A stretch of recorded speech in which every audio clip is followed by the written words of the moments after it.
and welcome to this month's Best and Worst of Beauty, a video that is definitely going up very late.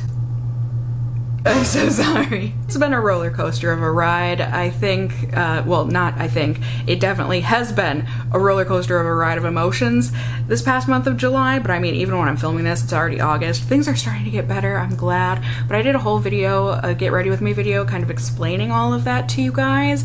I'm hoping and thinking that that's gonna go up before this one, but either way, just know that I wasn't doing so great in July, mentally, and so I didn't really think that I was gonna have enough products to do a 10 product pyramid here, but how wrong I was. Truly, I was wrong. So I'm not gonna dilly-dally babble bobble too much for you guys here in the beginning because we're gonna get plenty of time to talk for the entirety of this video. We've got 10, well, we've actually got more than 10 products to talk about here for my pyramid, where we are gonna go from the worst product I tried out this last month all the way on up to the best product that I tried out this past month. We've got some goodies, we've got some holy grails, I think, maybe. I don't know about that, actually. I'm gonna retract that statement. But either way, we've got some great stuff. I'm excited to share it all with you, and that's about it. So let's go ahead and sing the song together, and then we can get on to it. It's the best and worst of beauty, whether good or bad, here's the down and dirty. Ooh, I didn't know I was gonna add a snap there, but yay, joy, rapture. Snaps for all.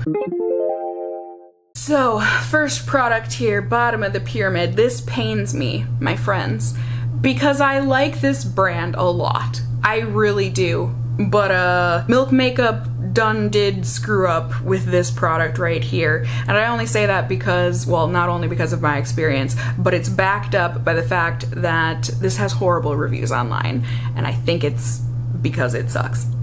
This is the Milk Makeup Kush Liquid Eyeliner in the shade black. I don't know, it doesn't say on here, but it's black. I got this in my BoxyCharm, and like I said, I was really excited to try it out. But this liner is horrible. It's a felt tip, but you can't get, you can get product out of this, but it's really patchy, it's really dry. Like I said, I thought maybe I just got unlucky and got a bad one, but that doesn't seem to be the case in accordance to reviews online that I was reading to make sure that I didn't just get a dud. So, Milk, you might want to reformulate this one. Regroup, replan, reformulate, because something about this isn't working. Something, it's just not right. It's just not good.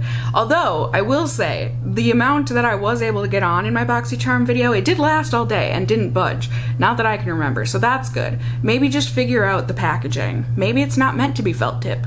Ever try a brush tip? I don't know, maybe they do have a brush tip liner. Either way, the felt tip, it's not great. Now, second on the bottom of my pyramid here, we have got a collection of products, which I feel like I tried many months ago, but I guess it must have just been this past month because that's when I am, right? I didn't talk about these things in my last Best and Worst of Beauty, but I've got a roundup of awful.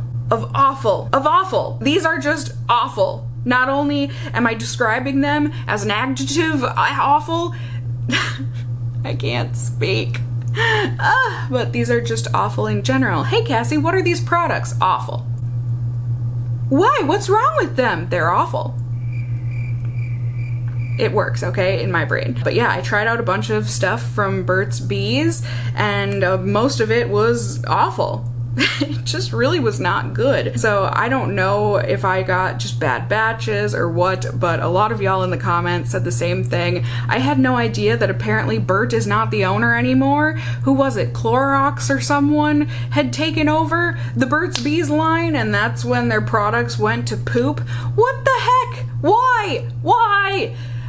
Money. That's why. I'm sure they got paid a pretty penny. But unfortunately, that means the products, yikes. The mascara was just severely underwhelming. The liner was dry and didn't work great. The primer was awful. It didn't do anything. The same with the cream shadow. It just was disgusting by the end of the night, not even like a few hours in. The lipstick was super dry and awful, and these two products I guess were the two like standout products. The highlight stick, the All Aglow highlight stick, and then the blush Berry Whip, the cream blush. This actually was really pretty on me. I haven't used it since then, but I actually did like this, so I am gonna keep it and see if I end up using it at all. If I don't, I'll get rid of it. It's not the end of the world. And then this highlight stick was good, but it's really natural, and I like natural highlights, but this was almost too natural even for me. It just, instead of like a highlight, it just gave a dew. And I guess if I'm gonna wear highlight, I want it to be a little more than a dew. But either way, I guess I just wouldn't recommend anything from the Burt's Bees makeup line anymore. It wasn't great for me. In fact, it was awful. Now, moving on, another product that I guess this is solidifying that I really need to put that Get Ready With Me up before I do this video, or else y'all are gonna have no idea what I'm talking about. Although I guess the same could be said if you don't watch all my videos, whether or not that Get Ready With Me gets posted before or after this. So, I've got a product from ColourPop that I was so excited about. It's so cutesy. It's got hearts on it, and it's from the Lilac collection, which I'm going with lilac, darn it. I know weird people like my mom call it lilac. It's lilac. Pronounce it however you want, people.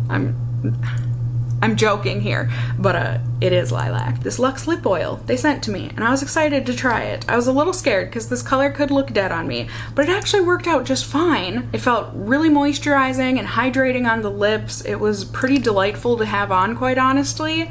But then I noticed at the end of the night, it did that thing where it like gathered all in the line where my outside lip becomes my inside lip. You know what I mean? The part where it's the wet side of your lip because it's in your mouth turns into the dry part of your lip because it's on the outside. That part, it all gathered there in this like white pastel ick. So the only reason this is above the Burt's Bees is because initially it looked good and felt delightful, but like I would never wear this again because that is not a look that I ever want, and I was horrified when I saw that that had happened because I had filmed another video, and I'm just hoping and praying that no one noticed.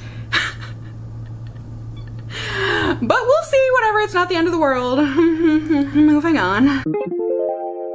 Now, this next product, the last product on the bottom of my pyramid, this is gonna be controversial, okay? I know that. I know that. But like, this is my pyramid. It's my channel. Oh, did I get flack over this thing. This is the Maybelline Instant Age Rewind Perfector, excuse me, 4-in-1 glow makeup. It's a primer, concealer, highlighter, and BB cream all in one. And the only reason this is going as low down on the pyramid as it is because of the marketing. Because honestly, now that I've used this more, I don't hate it. And I might continue using it in the future. But darn it, the marketing is all wrong. Like I said, it literally says right here on the bottle, primer, concealer, highlighter, BB cream. Nowhere on the bottle or online does it say that this product is meant to be used under foundation. Nowhere. Nowhere does it say that. Because inherently, BB cream does not need foundation on top of it. The BB cream is supposed to be the everything, you know? Plus it's got the primer and concealer in it, and the highlight. So I was just confused overall what this was supposed to be. So I used it as a primer, a concealer, a highlighter, and a BB cream. I just used it on my whole face. Darn it. And it looks awful. You look like an idiot. I thought I looked like an idiot anyways. Because it just looks like you have highlighter on your whole face. And that's a bit strange, if you ask me. But I did note in that video that it did seem to be good. I just didn't understand it, and a lot of you all said that, well, if I would have watched videos, that then I would have known that this is being used as a primer, mostly, only. Listen, I used to not go into my reviews blind because I used to watch a lot more beauty YouTube, and also because I wanted to feel like I knew about the product. But then people would get mad at me for that, and say that I would come in with biases. And so I started doing my reviews blind, or as blind as possible, where I don't see anything about the product. I just go based off of how they market it. Well, that caused some problems this time around, but you know, it's not the end of the world, you guys. A lot of you in the comments told me to try this as a primer, as an under the makeup thing, and you guys, I actually think I like it like that. I've only tried it that way a couple of times, but like, I look radiant. Do I not? Like, don't be mistaken, this is not gonna work as a concealer. It's not. But I would say the other things, I don't know, I mean, I guess primer and highlight are mainly what I would say this does. I wouldn't say it's a BB cream, but using it as a highlighting primer, I guess, is how I'm gonna continue using it. And I quite like it for that. So there's that. Listen, I can be wrong sometimes. Please allow me the freedom to be wrong sometimes. I do my best. I really do. And I am here to tell you that I was wrong about this. I am still gonna stand strong in that I used this as they advertised. However, mistakes were made, both by advertising and by me. And you all told me. And now I know. And I actually think this is kind of a nifty little product. Yep. Moving on. Now, next up, moving on up, this product probably would have gone under the Maybelline if not for the bad marketing on Maybelline's part. So enjoy that little sass attack, Maybelline. Haha, you could have done better, but you didn't. And now this is going on top of you. Regardless, I've got this setting powder. This is the Translucent Loose Setting Powder from ABH. This is another thing I got for my BoxyCharm this past month, and truth be told, I do like this stuff. I really don't have fault with it. It does great at blurring the pores, making my makeup look matte but not flat or cakey or anything. It certainly has like a silica feel to it, but overall I like that it's a big honkin' package here, and it does fine. It just doesn't keep my skin mattified for a really, really long time, and so, you know, I think there are better setting powders out there, but that being said, I think it's a good one, and I'm gonna keep using it. I just, you know, it is what it is. I said what I said. Now, moving on. The next product, it's this one right here. This one that has so much controversy going on because people either love or hate it, and I clearly fall in the love category. I am quite enjoying this product from Tarte. It's the Amazonian Clay 16-hour full coverage foundation. They just revamped, reformulated, whatever. I'm still confused about whether this is a new product or a revamped product. But their 12-hour Amazonian Clay foundation, this is supposed to be the new and improved version. It's certainly the new and differentiated shade range version. I'm usually fair light neutral in Tarte products. Not in this one. This is way too pale for me. Far too pale. And a lot of people in the comments on that video said the exact same thing, that they were super disappointed because they ordered their usual shade and based on the models online and whatnot, and the shade was all sorts of wrong for them in this product, so that is a bummer. However, this does decently well on my oily skin. Now, I don't know that I'm ever gonna wear this on its own ever again.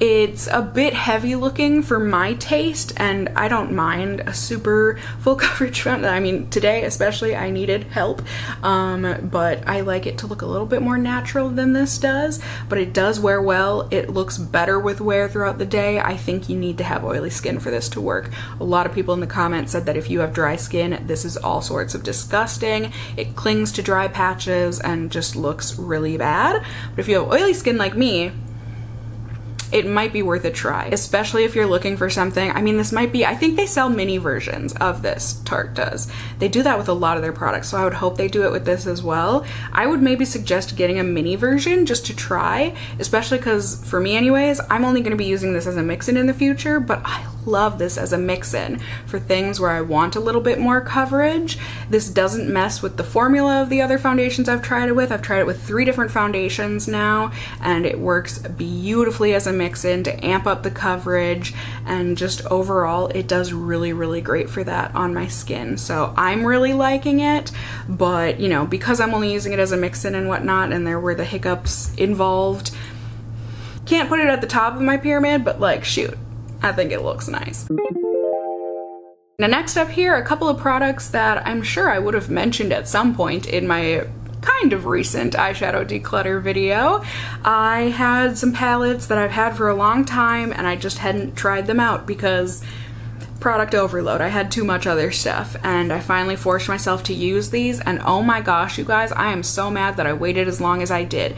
These are phenomenal eyeshadow palettes. These had been sent to me back when I lived in my old apartment, so like years ago. I really hope that there hasn't been any kind of a reformulation since then, because if the formula is exactly the same as it was when these were sent to me 2 years ago, this is a phenomenal eyeshadow formula. These are 2 palettes from Alter Ego. I hadn't heard of the brand, but like, so luxe feeling. It's got this soft matte NARS kind of packaging to it. I think they are beautiful, really pretty palettes. The color selections are really reminiscent, I think, of like Natasha Denona and stuff, but I thought for sure, based on the feel and the look of the shadows and everything, and the palette, the packaging, the wear power, all of that, I thought these were like $45, $55 palettes. I would have put them in that range. These are like $15 a piece, you guys. That's like $1 an eyeshadow. Or less than $1 an eyeshadow. Excuse me? Alter Ego, what business do you have giving a deal like that? I don't know, but it's a great business, and I appreciate it. These are fantastic! Like I said, you guys, the color selection is beautiful. I mean, this is everything that the Anastasia Subculture palette could have and should have been. It is beautiful if you like warm-toned, orangey, mustardy kinds of browns and teals and whatnot. Oh, exquisite. And the Daydream, if you want to create some kind of a cranberry concoction, this has got you covered. It's got pressed glitter in there, which I know you guys know that I love. Like, these are just fabulous little palettes. They work great together. I've got both of them in tandem on my eyes today, and darn it, these are just beautiful little palettes, and they're cheap. They're so good. I can't recommend these enough. If the formula has not been reformulated since then, I am gonna put that big ol' asterisk of a warning. But if it's the same formula, ooh, go get you some. Plus they're cruelty free. Like, so good. Now, second tier of the top, near the top. We're getting up there, guys. Next product. I was gonna do a whole video on this product, and then it just seemed awkward and like I wasn't gonna have enough to put in the video. I don't know, I couldn't figure it out. So either way, I'm gonna talk about it here in my best and worst of beauty. This stuff, I had seen this advertised all over Instagram, this Mega Babe Thigh Rescue Anti-Friction Stick. Like I said, all over Instagram. All of the beautiful big beauties on Instagram were advertising this. And I wanted to know, is it because it's sponsored, or is it actually fabulous for getting rid of chub rub? Well, I'm sure you can tell based on the placement on my pyramid. Oh, is it ever fantastic. This has saved me so much pain, so much agony, so much public agony. This stuff is phenomenal. It's not perfect, and that's why it's not at the top of the pyramid, but oh my gosh, I mean, so good.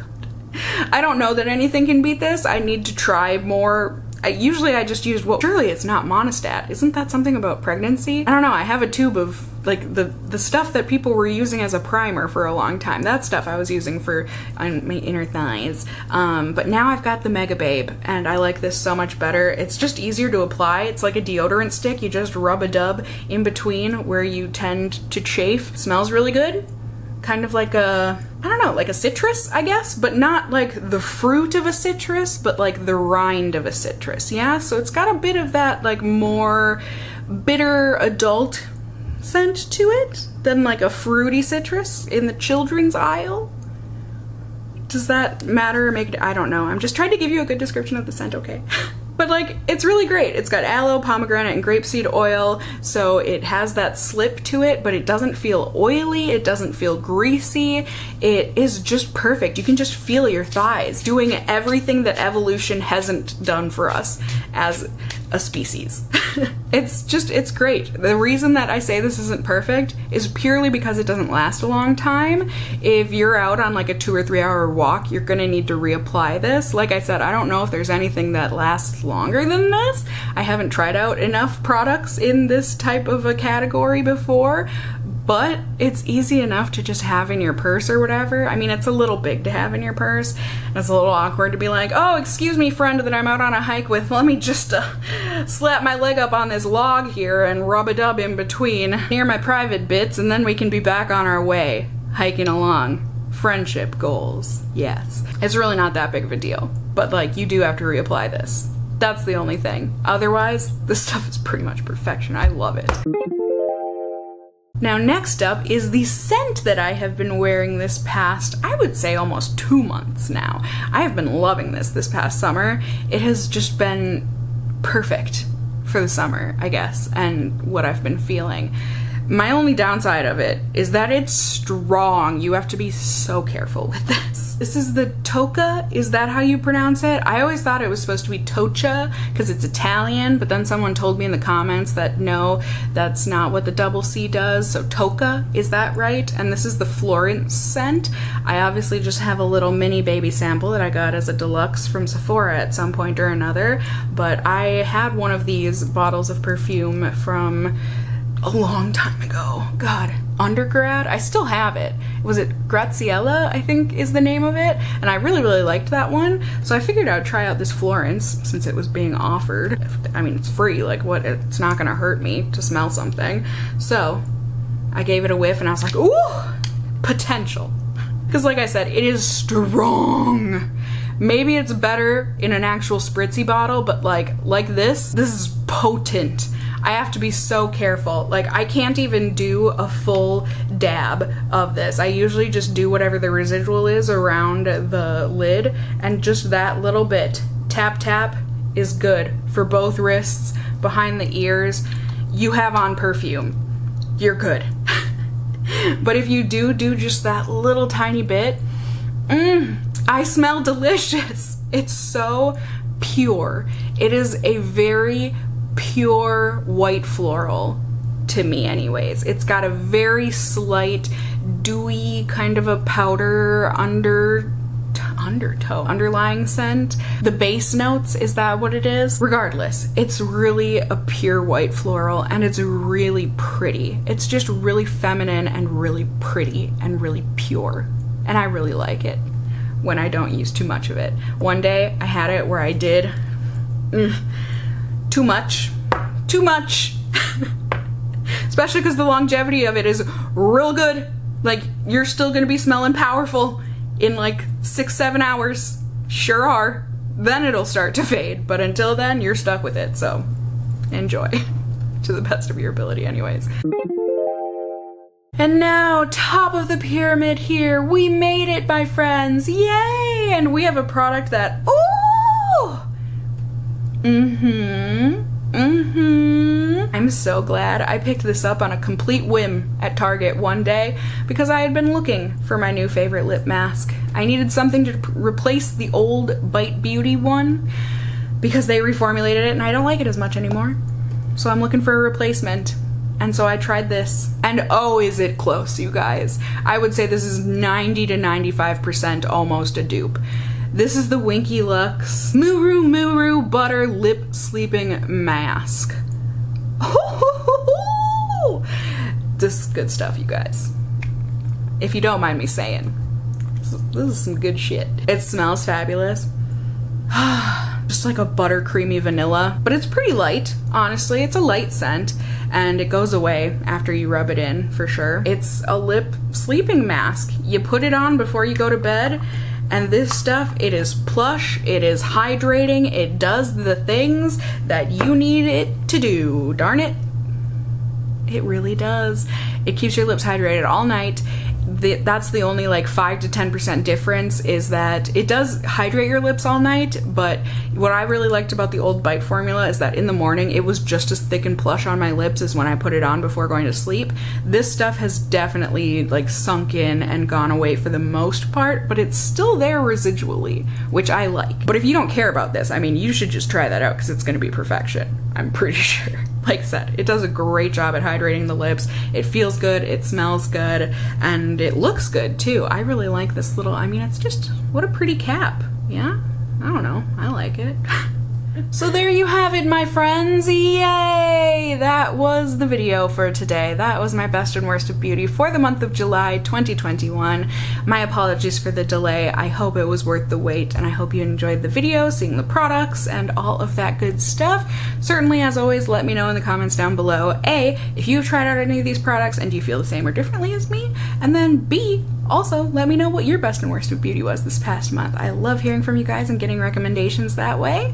You can also just tell me how you're doing. Let me know if you enjoyed the video, found it helpful, all that good stuff, by giving it a thumbs up down below. I would really appreciate it. And if you're new here, hey, hi, hello, how are you? You can go ahead and subscribe. You can not, I don't think there's a notification bell anymore to tippity tap, but you can still subscribe. Become a member of my casserole family here on my channel. I'd love to have you here. And as always, I just hope you guys are all doing well. And until next time, just stay well until then. Bye!